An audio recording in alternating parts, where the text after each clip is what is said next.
আসসালামু আলাইকুম। এডুকেশন পয়েন্টে আপনাকে স্বাগতম। এডুকেশন পয়েন্টের আজকের আয়োজনে থাকবে 31 থেকে 35তম বিসিএসে আসা বাংলা সাহিত্য ও বাংলা ব্যাকরণ অংশের প্রশ্ন সমাধান।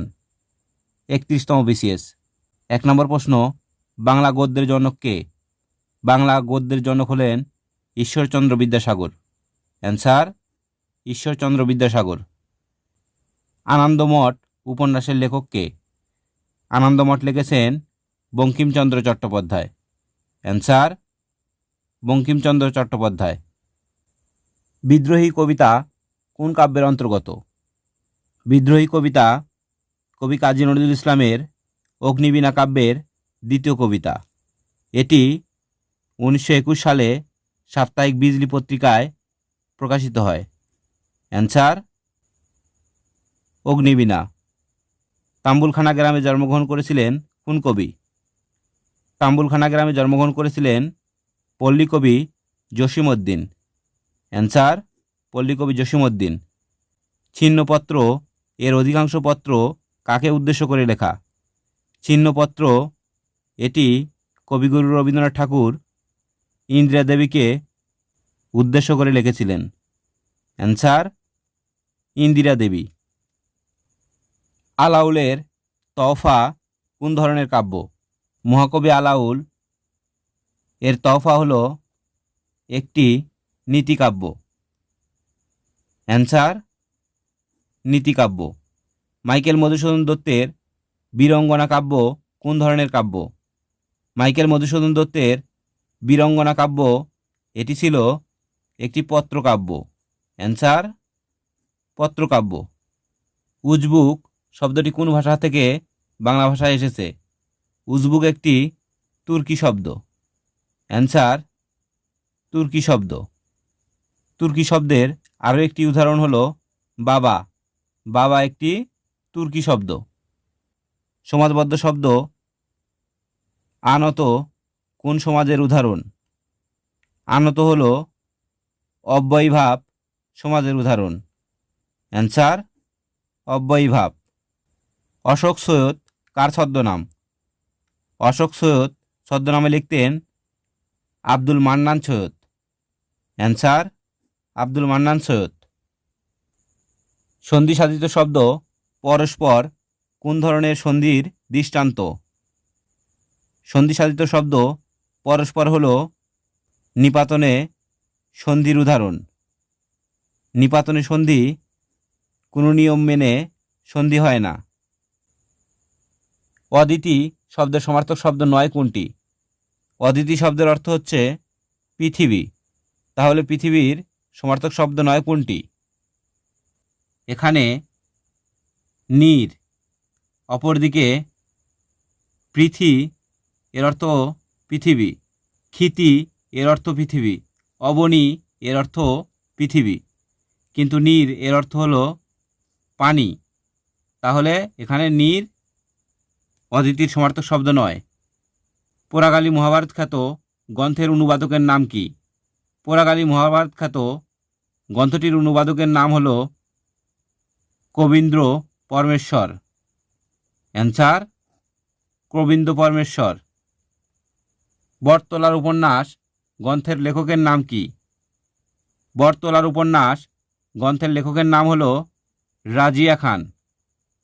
বটতলার উপন্যাস লিখেছেন রাজিয়া খান। কোয়ার্টারলি শব্দের অর্থ কী? কোয়ার্টারলি শব্দটির অর্থ হলো ত্রৈমাসিক। কোয়ার্টারলি শব্দের অর্থ হলো ত্রৈমাসিক। নিচের কোন বানানটি শুদ্ধ? এখানে নিশিথিনী বানানে হবে প্রথমে রস্বইকার, এরপরে দীর্ঘিকার, এরপর আবার রস্বইকার, পরবর্তীতে দীর্ঘিকার। তাহলে এটি সঠিক না।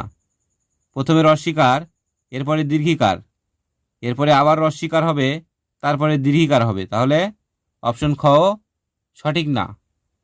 এখানে সঠিক অ্যান্সারটি হবে নিশিথিনী, অপশন ঘ। একটু খেয়াল রাখেন, প্রথমে রস্বইকার, এরপরে দীর্ঘিকার, এরপরে আবার রস্বইকার, শেষে আবার দীর্ঘিকার। অর্থাৎ একটি পরপর হ্রস্বইকার এবং দীর্ঘিকার। শিখণ্ডী শব্দের অর্থ কী? শিখণ্ডী শব্দের অর্থ হলো ময়ূর। শিখণ্ডী শব্দের অর্থ হলো ময়ূর। সাহিত্যে অলঙ্কার প্রধানত কত প্রকার? সাহিত্যে অলঙ্কার প্রধানত 2 প্রকার। অ্যান্সার 2 প্রকার। অধ্যাপক আহমেদ শরীফের মৃত্যু সন কোনটি? অধ্যাপক আহমেদ শরীফ মৃত্যুবরণ করেন 1999 সালে। অ্যান্সার 1999। গাড়ি চলে না চলে না চলে না রে গানটির গীতিকার কে? এই গানটির গীতিকার হলো শাহ আব্দুল করিম। অ্যান্সার শাহ আব্দুল করিম। 32তম বিসিএস পরীক্ষার প্রশ্ন উত্তর। বৃক্ষ শব্দের সমার্থক শব্দ কোনটি? বৃক্ষ শব্দের সমার্থক শব্দ হলো বিটোপি। বৃক্ষ শব্দের সমার্থক শব্দ বিটোপি। সাবকনসিয়াস শব্দটির পরিভাষিক কি? সাবকনসিয়াস শব্দটির বাংলা পরিভাষিক শব্দ হলো অবচেতন। সাবকনসিয়াস এর অর্থ হলো অবচেতন। কোনটি ইংরেজি শব্দ? অপশনগুলোর মধ্যে কোমা এটি একটি ইংরেজি শব্দ। শূন্য পুরাণ রচনা করেছেন রামাই পণ্ডিত। শূন্য পুরাণ রচনা করেছেন রামাই পণ্ডিত। কোন শব্দ গঠনে বাংলা উপসর্গ ব্যবহৃত হয়েছে? এখানে অপশনগুলোর মধ্যে অনা একটি খাঁটি বাংলা উপসর্গ, তাহলে অনাবৃষ্টিতে অনা বাংলা উপসর্গ হিসেবে ব্যবহৃত হয়েছে। পালামৌ ভ্রমণ কাহিনীটি কার রচনা? পালামৌ লিখেছেন সঞ্জীব চট্টোপাধ্যায়। পালামৌ লিখেছেন সঞ্জীব চট্টোপাধ্যায়। দিবারাত্রি কাব্য কার লেখা উপন্যাস? দিবারাত্রি কাব্য এটি লিখেছেন মানিক বন্দ্যোপাধ্যায়। মানিক বন্দ্যোপাধ্যায়ের উল্লেখযোগ্য উপন্যাস হল পদ্মা নদীর মাঝি। কোনটি শুদ্ধ বানান? এখানে আকাঙ্ক্ষা শুদ্ধ বানানটি হল অপশন খ। কোনটি সাধিত শব্দ নয়? এখানে সাধিত শব্দ নয় গোলাপ, কেননা গোলাপ একটি মৌলিক শব্দ। কাজী নজরুল ইসলাম রচিত গল্প কোনটি? কাজী নজরুল ইসলাম রচিত গল্প হল পদ্মগোখরা। পদ্মগোখরা একটি গল্প যেটি লিখেছেন কাজী নজরুল ইসলাম। আনোয়ারা গ্রন্থটি কার রচনা? আনোয়ারা গ্রন্থটি লিখেছেন মোহাম্মদ নজিবুর রহমান। বীরবল ছদ্মনামে কে লিখতেন? বীরবল ছদ্মনামে লিখতেন চরিতরীতির প্রবর্তক প্রমোদ চৌধুরী। কোনটি বাতাস শব্দের সমার্থক নয়? এখানে বাতাস শব্দের সমার্থক নয় পাবক। পাবক অর্থ হল আগুন। অপরদিকে মুরুত, পবন, অনিল এগুলো শব্দের অর্থ হচ্ছে বাতাস। ভাষার ক্ষুদ্রতম একক কোনটি? ভাষার ক্ষুদ্রতম একক হল ধ্বনি। ভাষার ক্ষুদ্রতম একক ধ্বনি। গাছ পাথর বাগধারাটির অর্থ কী? গাছ পাথর বাগধারাটির অর্থ হল হিসাব নিকাশ। অ্যান্সার হিসাব নিকাশ। মা ছিল না বলে কেউ তার চুল বেঁধে দেয়নি, এটি একটি সরল বাক্য। মা ছিল না বলে কেউ তার চুল বেঁধে দেয়নি, এটি একটি সরল বাক্য। তুমি অধম তাই বলে আমি উত্তম হব না কেন? এই প্রবাদটির রচয়িতা কে? তুমি অধম তাই বলে আমি উত্তম হব না কেন? এই প্রবাদটির রচয়িতা হল বঙ্কিমচন্দ্র চট্টোপাধ্যায়। ভাষা আন্দোলন বিষয়ক উপন্যাস কোনটি? ভাষা আন্দোলন বিষয়ক উপন্যাস হল আরেক ফাল্গুন, যেটি লিখেছেন জহির রায়হান। মুক্তিযুদ্ধ নির্ভর রচনা কোনটি? মুক্তিযুদ্ধ নির্ভর রচনা হল ৭১-এর দিনগুলি, যেটি লিখেছেন সুফিয়া কামাল। আলো ছায়া পদটি কোন সমাজের অন্তর্গত? আলো ছায়া এটি হল দ্বন্দ্ব সমাজের উদাহরণ। আমরা জানি দ্বন্দ্বে উভয় পদ প্রধান, অর্থাৎ দ্বন্দ্ব সমাজে উভয় পদ প্রধান। এখানে আলো এবং ছায়া, আলো ছায়া। 33তম বিসিএস পরীক্ষার প্রশ্ন উত্তর। চর্যাপদ কোন ছন্দে রচিত? চর্যাপদ এটি হলো মাত্রাবৃত্ত ছন্দে রচিত। কবিওয়ালা ও শায়ের উদ্ভব ঘটে কখন? কবিওয়ালা ও শায়ের উদ্ভব ঘটে 18 শতকের শেষার্ধে, 19 শতকের প্রথমার্ধে। কবিওয়ালা ও শায়ের উদ্ভব ঘটে 18 শতকের শেষার্ধে এবং 19 শতকের প্রথমার্ধে। কবিগানের প্রথম কবি কে? কবিগানের প্রথম কবি হলেন গজলাগুই। কবিগানের প্রথম কবি গজলাগুই। কেন পান্ত ক্ষান্ত হও হেরি দীর্ঘপথ কার লেখা? কেন পান্ত ক্ষান্ত হও হেরি দীর্ঘপথ এটি রচনা করেছেন কৃষ্ণচন্দ্র মজুমদার। অ্যান্সার কৃষ্ণচন্দ্র মজুমদার। কোন চরণটি সঠিক? এখানে ধনধান্যে পুষ্প ভরা। এখানে অপশন ক হচ্ছে সঠিক, ধনধান্য পুষ্প ভরা। কোন বানানটি শুদ্ধ নয়? এখানে অশুদ্ধ বানান চাওয়া হয়েছে। দরিদ্রতা এটি ঠিক আছে। শ্রদ্ধাঞ্জলি এটিও সঠিক। উপযোগিতা এটিও সঠিক। তাহলে এখানে ভুল বানান হলো ঊর্ধ্ব, অপশন ঘ। গৃহী শব্দের বিপরীতার্থক শব্দ হলো সন্ন্যাসী। গৃহী সন্ন্যাসী। এক্সাইজ ডিউটি এর পরিভাষা কোনটি? এক্সাইজ ডিউটি এর পরিভাষা হলো অবগারি শুল্ক। অ্যান্সার অবগারি শুল্ক। কোন বানানটি শুদ্ধ? এখানে শুদ্ধ বানান হলো দরিদ্রতা আমাদের প্রধান সমস্যা। অপশন কটি শুদ্ধ? তুমি আসবে বলে হে স্বাধীনতা সখিনা বিবির কপাল ভাঙিল, এটি কোন ধরনের বাক্যের উদাহরণ? তুমি আসবে বলে হে স্বাধীনতা সখিনা বিবির কপাল ভাঙিল এটি হলো সরল বাক্য। অ্যান্সার সরল বাক্য। কোনটি অগ্নি এর সমার্থক শব্দ নয়? অগ্নি এর অর্থ হলো আগুন। আগুনের সমার্থক শব্দ নয় প্রজ্বলিত। কোনটি সঠিক বানান? আমরা একটু আগেই দেখলাম নিশিথিনী বানানে প্রথমটি হবে রস্বইকার এবং পরেরটি হবে দীর্ঘিকার।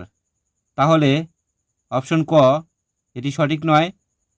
অপশন খ এটিও সঠিক নয়। অপশন গ এটি হচ্ছে সঠিক অ্যান্সার। দেখেন প্রথমটি রস্বইকার, পরেরটি দীর্ঘিকার, আবার রস্বইকার এবং শেষেরটি দীর্ঘিকার। কোনটি কোলন চিহ্ন? এখানে কোলন চিহ্ন হলো অপশন খ। বাংলা সাহিত্যে অন্যতম বিশিষ্ট পত্রিকা কল্লোল কত সালে প্রকাশিত হয়? কল্লোল পত্রিকা প্রকাশিত হয় 1923 সালে। কোন গ্রন্থটি সুকান্ত ভট্টাচার্য কর্তৃক রচিত? সুকান্ত ভট্টাচার্য কর্তৃক রচিত গ্রন্থটি হল হরতাল। হরতাল লিখেছেন সুকান্ত ভট্টাচার্য। ঢাকের কাঠি বাগধাটির অর্থ কী? ঢাকের কাঠি এর অর্থ হলো মো সাহেব। ঢাকের কাঠি এর অর্থ হলো মো সাহেব। বঙ্কিমচন্দ্র চট্টোপাধ্যায়ের বীজবৃক্ষ উপন্যাসের চরিত্র কোনটি? বঙ্কিমচন্দ্র চট্টোপাধ্যায়ের বীজবৃক্ষ উপন্যাসের চরিত্র হল কুন্দনন্দিনী। অ্যান্সার কুন্দনন্দিনী। কোন বানানটি শুদ্ধ? পিপীলিকা বানানে প্রথমটি রস্বইকার এবং দ্বিতীয়টি দীর্ঘিকার হবে। তাহলে অ্যান্সার অপশন খ। গীতাঞ্জলির ইংরেজি অনুবাদ সম্পাদনা করেন W.B. Yeats. Answer W.B. Yeats. The origin and development of the Bengali language গ্রন্থটি রচনা করেছেন doctor Suniti Kumar Chattopadhyay. The origin and development of the Bengali language এটি রচনা করেছেন ডক্টর সুনীতি কুমার চট্টোপাধ্যায়। 34তম বিসিএস পরীক্ষার প্রশ্ন উত্তর। দেখেন, বিসিএস পরীক্ষার প্রশ্ন থেকে অন্যান্য বিভিন্ন চাকরির পরীক্ষায় হুবহু কমন পাওয়া যায়, তাই বিসিএস প্রশ্নগুলো অবশ্যই ভালোভাবে দেখতে হবে। 1 নম্বর প্রশ্ন, চর্যাপদ কত সালে আবিষ্কৃত হয়? চর্যাপদ আবিষ্কৃত হয় 1907 সালে। হরপ্রসাদ শাস্ত্রী নেপালের রাজদরবার থেকে 1907 সালে চর্যাপদ আবিষ্কার করেন এবং এটি 1916 সালে বঙ্গীয় সাহিত্য পরিষদ থেকে প্রকাশিত হয়। বাংলা সাহিত্যের পঠন ও পাঠনের সুবিধার জন্য বাংলা সাহিত্যের ইতিহাসকে 3টি যুগে ভাগ করা হয়েছে। বাংলা সাহিত্যের প্রাচীন যুগ হল 650 থেকে 1200 সাল পর্যন্ত। মধ্যযুগের কবি নন কে? মধ্যযুগের কবি নন জয়নন্দী, কেননা জয়নন্দীপা তিনি ছিলেন প্রাচীন কবি। অপরদিকে বরুচণ্ডী দাস, জ্ঞান দাস এবং গোবিন্দ দাস ইনারা হলেন মধ্যযুগের কবি।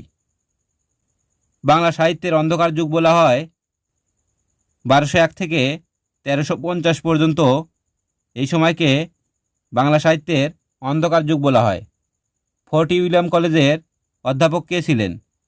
ফোর্ট উইলিয়াম কলেজের বাংলা বিভাগের প্রথম অধ্যাপক ছিলেন William carry. Answer William carry. Fort William college 1800 সালে কলকাতায় প্রতিষ্ঠিত হয় এবং 1801 সালে সর্বপ্রথম বাংলা বিভাগ খোলা হয়। 1985 সালে নাসিরউদ্দিন স্বর্ণপদক কে পান? 1985 সালে নাসিরউদ্দিন স্বর্ণপদক পান সৈয়দ আলী আহসান। যদিও প্রশ্নটি তেমন গুরুত্ব নেই, এরপরেও পড়তে হবে। মাইকেল মধুসূদন দত্তের রচনা নয় কোনটি? মাইকেল মধুসূদন দত্ত রচনা করেননি বেতাল পঞ্চবিংশতি। বেতাল পঞ্চবিংশতি এটি রচনা করেছেন ঈশ্বরচন্দ্র বিদ্যাসাগর। অপরদিকে তিলোত্তমা সম্ভব, মেঘনাদবধ কাব্য এবং বীরঙ্গনা এগুলো রচনা করেছেন মাইকেল মধুসূদন দত্ত। কুলীন কুল সর্বস্ব নাটকটি কার লেখা? কুলীন কুল সর্বস্ব এটি লিখেছেন রামনারায়ণ তর্করত্ন। কুলীন কুল সর্বস্ব এটি লিখেছেন রামনারায়ণ তর্করত্ন। নীলদর্পণ নাটকটির বিষয়বস্তু কি? নীলদর্পণ নাটকটির বিষয়বস্তু ছিল নীলকরদের অত্যাচার। বাংলার মানুষের উপর নীলকররা যে অত্যাচার করেছেন তারই ধারাবাহিকতায় নীলদর্পণ নাটকটি রচনা করেন দীনবন্ধু মিত্র। ঘরে বাহিরে উপন্যাসটি লিখেছেন রবীন্দ্রনাথ ঠাকুর। সৈয়দ মুজতবা আলীর প্রবন্ধ গ্রন্থ কোনটি? সৈয়দ মুজতবা আলী লিখেছেন পঞ্চতন্ত্র। পঞ্চতন্ত্র লিখেছেন সৈয়দ মুজতবা আলী। তত্ত্বাবধানী পত্রিকার সম্পাদক কে ছিলেন? তত্ত্বাবধানী পত্রিকার সম্পাদক ছিলেন অক্ষয় কুমার দত্ত। অ্যান্সার অক্ষয় কুমার দত্ত। ভাষা আন্দোলন ভিত্তিক নাটক কোনটি? ভাষা আন্দোলন ভিত্তিক নাটক হলো কবর, যেটি রচনা করেছেন মনির চৌধুরী। ভানুসিংহ ঠাকুর কার ছদ্মনাম? ভানুসিংহ ঠাকুর নামে লিখতেন রবীন্দ্রনাথ ঠাকুর। অ্যান্সার রবীন্দ্রনাথ ঠাকুর। কোন কাব্যটি পল্লীকবি জসীমউদ্দীন রচিত? পল্লীকবি জসীমউদ্দীন রচিত গ্রন্থটি হল রাখালি। এটি তার শ্রেষ্ঠ কাব্যগ্রন্থ। তুমি আসবে বলে হে স্বাধীনতা সখিনা বিবির কপাল পুরিল। কার কবিতা? তুমি আসবে বলে হে স্বাধীনতা কবিতাটি লিখেছেন শামসুর রহমান। অ্যান্সার শামসুর রহমান। দেয়াল রচনাটি কার? দেওয়াল রচনাটি রচনা করেছেন হুমায়ুন আহমেদ। অ্যান্সার হুমায়ুন আহমেদ। মুক্তিযুদ্ধভিত্তিক উপন্যাস কোনটি? অপশনগুলোর মধ্যে হাঙ্গর নদী গ্রেনেড এটি একটি মুক্তিযুদ্ধভিত্তিক উপন্যাস যেটি রচনা করেছেন সেলিনা রহমান। অ্যান্সার হাঙ্গর নদী গ্রেনেড। আমার ভাইয়ের রক্তে রাঙানো 21শে ফেব্রুয়ারি আমি কি ভুলিতে পারি এ গানের সুরকার কে? গানটি রচনা করেছেন আব্দুল গফ্ফার চৌধুরী এবং প্রথম সুরকার আব্দুল লতিফ, কিন্তু বর্তমান সুরকার আলতাফ মাহমুদ। বাংলা সাহিত্যের জনক হিসেবে কার নাম চিরস্মরণীয়? বাংলা সাহিত্যের জনক হিসাবে বঙ্কিমচন্দ্র চট্টোপাধ্যায়ের নাম চিরস্মরণীয়। অ্যান্সার বঙ্কিমচন্দ্র চট্টোপাধ্যায়। 35তম বিসিএস পরীক্ষার প্রশ্ন উত্তর। 1 নম্বর প্রশ্ন, পুরস্কার বিতরণী অনুষ্ঠানের পরিবেশ এত অপরিষ্কার বাক্যটি নিম্নরেখ পদে মূর্ধন্য ষ এবং দন্তন্য স ব্যবহারে দুটোই অশুদ্ধ। কেননা এখানে হবে পুরস্কারে বানানে দন্তস্ব হবে এবং অপরিষ্কার এই বানানে মূর্ধন্য ষ হবে। নিচের কোন বানানটি শুদ্ধ? মুনিশা বানানটি শুদ্ধ হলো অপশন কতে, দুটোই দীর্ঘিকার হবে। কোন বানানটি শুদ্ধ? নিচের শুদ্ধ বাক্যটি হলো দৈন সর্বদা মহত্বের পরিচায়ক নয়। জল শব্দের সমার্থক শব্দ নয় কোনটি? জল শব্দের সমার্থক শব্দ নয় জলধি। অপরদিকে সলিল, উদক, নীর এগুলো অর্থ হচ্ছে জল। নিচের কোন শব্দজোড় বিপরীতার্থক নয়? এখানে হুষ্টপুষ্ট শব্দ দুটি পরস্পর সমার্থক, এটি বিপরীত শব্দ নয়। পরশ্ব শব্দটির অর্থ কী? পরশ্ব শব্দটির অর্থ হলো পরশু। অ্যান্সার পরশু। বাংলা ভাষায় মৌলিক স্বরধ্বনির সংখ্যা কতটি? বাংলা ভাষায় মৌলিক স্বরধ্বনির সংখ্যা হলো 60টি। অ্যান্সার 60টি। বাংলা ভাষায় মৌলিক স্বরধ্বনিগুলো হলো স্বরে আ, হ্রস্বই, দীর্ঘই, হ্রস্বউ, দীর্ঘউ, এ এবং ও, এগুলো হলো মৌলিক স্বরধ্বনি। বাংলা ভাষায় শব্দ সাধন হয় না নিম্নোক্ত কোন উপায়ে? বাংলা ভাষায় শব্দ সাধন হয় না লিঙ্গ পরিবর্তন দ্বারা। অ্যান্সার লিঙ্গ পরিবর্তন দ্বারা বাংলা ভাষায় শব্দ সাধন হয় না। লবণ শব্দের বিশেষ্য কোনটি? লবণ শব্দের বিশেষ্য হল লবণাক্ত। অ্যান্সার লবণাক্ত। নিচের কোন শব্দটি প্রত্যয় সাধিত? প্রত্যয় সাধিত শব্দ হলো খণ্ডিত। এখানে প্রত্যয় সাধিত শব্দ হলো খণ্ডিত। দ্বৈপায়ন শব্দের শুদ্ধ সন্ধিবিচ্ছেদ কোনটি? দ্বৈপায়ন শব্দের সন্ধিবিচ্ছেদ হলো দ্বীপ যোগ অয়ন। দ্বৈপায়ন। যশ সাহেব কোন সমাসের উদাহরণ? যশ সাহেব হলো কর্মধারা সমাসের উদাহরণ। অ্যান্সার কর্মধারায়। নিচের কোনটি ধ্বনি পরিবর্তনের উদাহরণ নয়? ধ্বনি পরিবর্তনের উদাহরণ নয় প্রাতিপাদিক। অ্যান্সার প্রাতিপাদিক। সবচেয়ে বেশি চর্যাপদ পাওয়া গেছে কোন কবির? সবচেয়ে বেশি চর্যাপদ পাওয়া গেছে কর্ণপার। অ্যান্সার কর্ণপা। বাংলা সাহিত্যের প্রাচীন যুগের নিদর্শন হলো চর্যাপদ। চর্যাপদের অপর নাম হলো দোহাকোষ। অ্যান্সার দোহাকোষ। তাম্বুল রাতুল হইল অধর পরশে, এর অর্থ হলো ঠোঁটের পরশে পান লাল হলো। হপ্তপয়কর কার রচনা?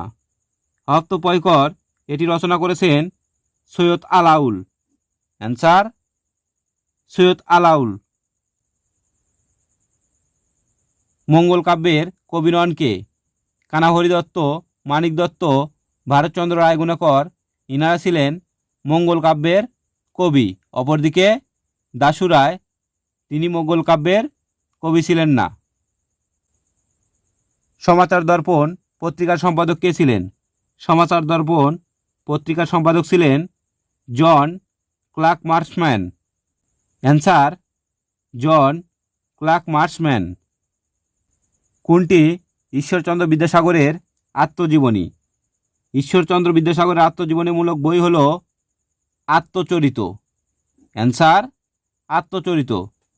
রবীন্দ্রনাথ ঠাকুরের পূর্বপুরুষের আদিবসতি ছিল খুলনার দক্ষিণ ডিহি এলাকায়।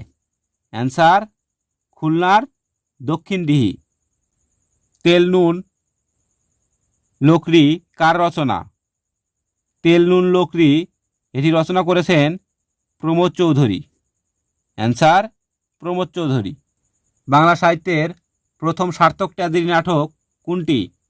বাংলা সাহিত্যের প্রথম সার্থক ট্র্যাজেডি নাটক হল কৃষ্ণকুমারী। অ্যান্সার কৃষ্ণকুমারী। কোপালকুণ্ডলা কোন প্রকৃতির রচনা? কোপালকুণ্ডলা এটি হল রোমাঞ্চমূলক উপন্যাস। অ্যান্সার রোমাঞ্চমূলক উপন্যাস। কোনটি রবীন্দ্র রচনার অন্তর্গত নয়? রবীন্দ্রনাথ রচনা করেননি অগ্নিগ্রাসী, বিশ্বত্রাসী, জাগুকাবার আত্মদান। এটি রবীন্দ্রনাথ রচনা করেননি। এটি রচনা করেছেন কাজী নজরুল ইসলাম। দ্রৌপদী কে? দ্রৌপদী ছিলেন মহাভারতের 5 ভাইয়ের এক স্ত্রী। অ্যান্সার মহাভারতের 5 ভাইয়ের এক স্ত্রী।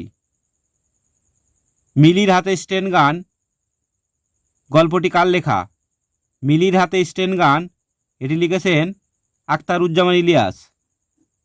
মিলির হাতে স্টেন গান এটি লিখেছেন আখতারুজ্জামান ইলিয়াস। অসমাপ্ত আত্মজীবনী কার রচিত গ্রন্থ? অসমাপ্ত আত্মজীবনী এটি লিখেছেন বঙ্গবন্ধু শেখ মুজিবুর রহমান। অ্যান্সার বঙ্গবন্ধু শেখ মুজিবুর রহমান। প্রাণের বান্ধব রে বুড়ি হইলাম তোর কারণে গানটির গীতিকার কে? প্রাণের বান্ধব রে বুড়ি হইলাম তোর কারণে গানটি রচনা করেছেন শেখ ওয়াহিদ। অ্যান্সার শেখ ওয়াহিদ। মাটির ময়না চলচ্চিত্রের নির্মাতা কে? মাটির ময়না রচনা করেছেন তারেক মাসুদ। হুলিয়া কবিতা কার রচনা? হুলিয়া রচনা করেছেন নির্মলেন্দু গুণ। নিচের কোন সাহিত্যিক আততায়ীর হাতে ঢাকায় মৃত্যুবরণ করেন? ঢাকায় মৃত্যুবরণ করেন সোমেনচন্দ্র। সোমেনচন্দ্র ঢাকায় আততায়ীর হাতে মৃত্যুবরণ করেন। নিম্নোক্ত কোন উপন্যাসে বাংলাদেশের মুক্তিযুদ্ধোত্তর সময়ের চিত্র অঙ্কিত হয়েছে? বাংলাদেশের মুক্তিযুদ্ধোত্তর সময়ের চিত্র অঙ্কিত হয়েছে সুনীল গঙ্গোপাধ্যায়ের পূর্ব পশ্চিম উপন্যাসে। অ্যান্সার সুনীল গঙ্গোপাধ্যায়ের পূর্ব পশ্চিম উপন্যাস। আজ এ পর্যন্তই। আশা করি সম্পূর্ণ ভিডিওটি দেখলে ইনশাল্লাহ উপকৃত হবেন। আসসালামু আলাইকুম।